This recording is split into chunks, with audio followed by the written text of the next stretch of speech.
The year is 1925. The Great War is over, the Kaiser has fled, and from the ashes of an empire, a new city has risen. Welcome to Berlin. This is not the slow, stone majesty of London or Paris. This is something else entirely. It is electric. It is nervous. It is the fastest city in the world. As the sun rises over the Brandenburg Gate, stripped of its imperial flags, we witness the birth of the 20th century in its rawest form.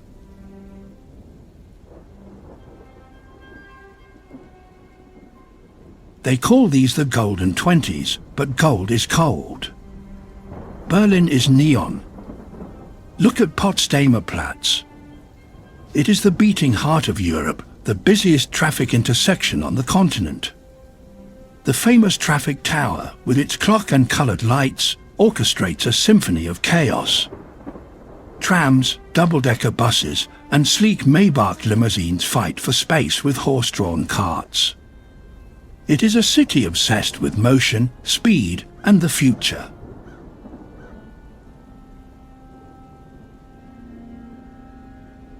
While other nations look backward to tradition, Berlin looks forward to the machine. The U-Bahn trains rattle across steel bridges above the streets, carrying workers and dreamers. The architecture is changing before our eyes. The heavy, ornamental style of the Prussians is being stripped away, replaced by the clean, sharp lines of the Bauhaus. Glass, steel, and concrete. It is an architecture of honesty, exposing the structure, hiding nothing.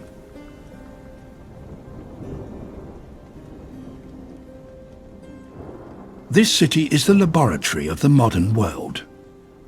In the lecture halls of the university, Albert Einstein is rewriting the laws of physics. In the studios of Babelsberg, directors like Fritz Lang are creating Metropolis, dreaming up futures that will haunt us for decades. Berlin draws in the brilliant, the broken, and the bold. If you want to know what the world will look like in 50 years, you come to Berlin today.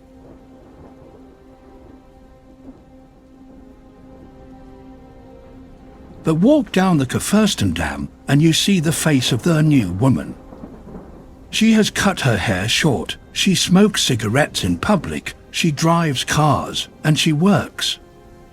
The war changed everything. The old social contracts have been torn up. There is a desperate hunger for life here, a feeling that time is short, so one must consume everything now. The department stores like Cabaret are temples of this consumption, glowing cathedrals of glass filled with luxuries.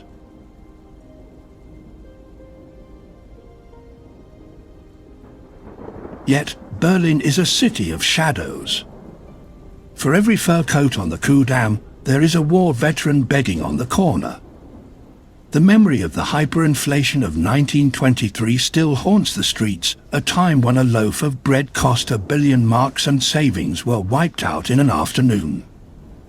This trauma has created a society that lives entirely in the moment. Why save for tomorrow when money might be worthless? Spend it. Drink it. Dance it away.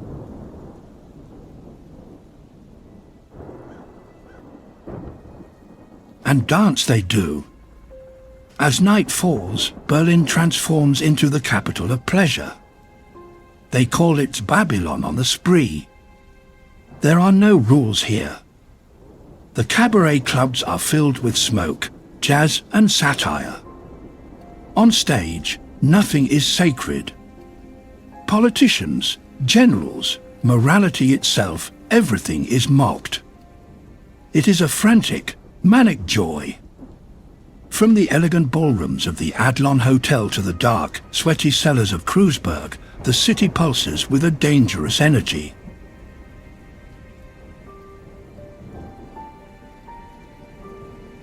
The Romanisches Café is the waiting room of genius. Here, writers, painters, and revolutionaries sit for hours over a single cup of coffee, arguing about art and politics. The air is thick with tobacco smoke and radical ideas. Dadaists cut up newspapers to make art that makes no sense, because the world itself makes no sense.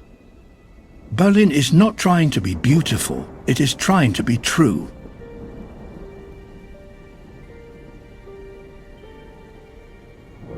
Industry powers this machine. In Siemensstadt and Borsigwald, huge factories churn out the turbines and locomotives that power the globe. The air in the north is grey with coal smoke, and the sound of pile drivers is the city's heartbeat. Berlin is working harder than anywhere else, driven by the crushing weight of war reparations and the sheer will to survive.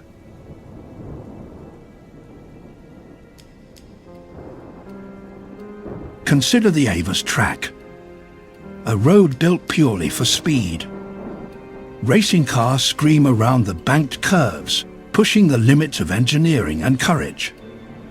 It is a metaphor for the city itself, moving dangerously fast, always on the edge of losing control, but thrilling to watch. Speed is the drug of the Weimar Republic.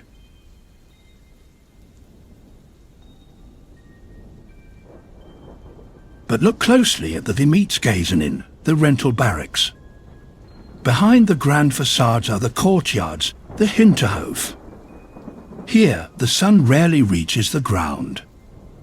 Families live crowded in single rooms. The poverty is stark and grinding. This inequality breeds anger. Communists and nationalists fight street battles with fists and cobblestones. The political ground is shaking, but the band plays on.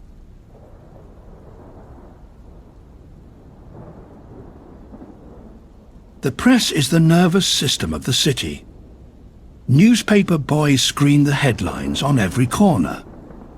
The Berliner Tageblatt, the Morgenpost. Information moves at lightning speed. Scandals, murders, stock market crashes. The Berliner is cynical, informed, and impossible to shock. They have seen empires fall and currencies die. They are the ultimate realists.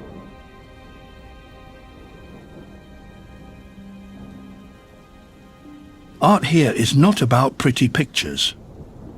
It is about confrontation.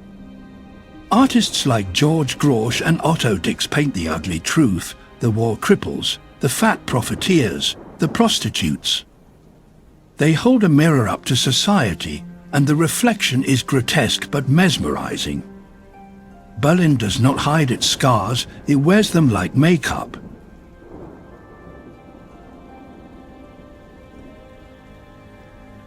There is a freedom here that exists nowhere else in the 1920s.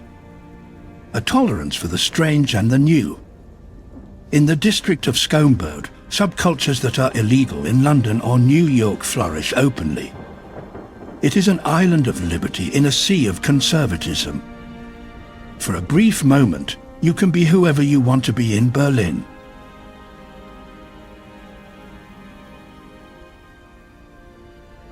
But there is a fragility to this glitter. It feels like a dance on the edge of a volcano. The laughter in the cabaret is a little too loud, the dancing a little too frantic. It is as if everyone knows, deep down, that this cannot last. That the dark clouds gathering on the horizon will eventually break.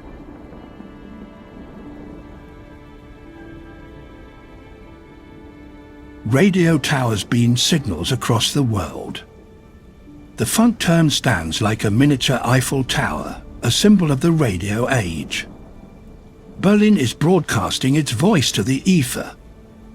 It is a voice of modernity, of science, and of sophisticated culture.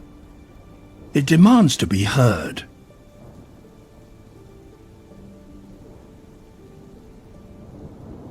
As we move towards the end of the decade, the lights of the city seem to burn brighter, as a candle does before it flickers out. The extremes become sharper. The luxury becomes more decadent, the poverty more desperate. The political center collapses, leaving only the radical edges.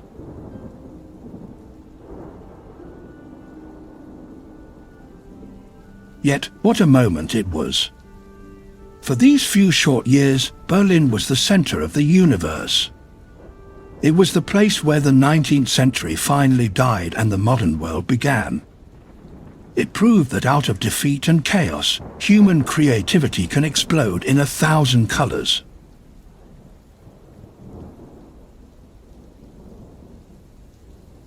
Look at the faces in the crowd at Alexanderplatz.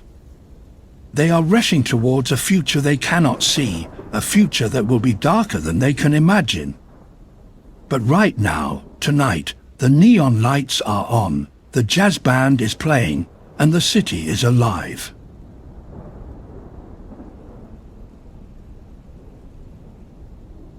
We leave Berlin here, frozen in its golden age.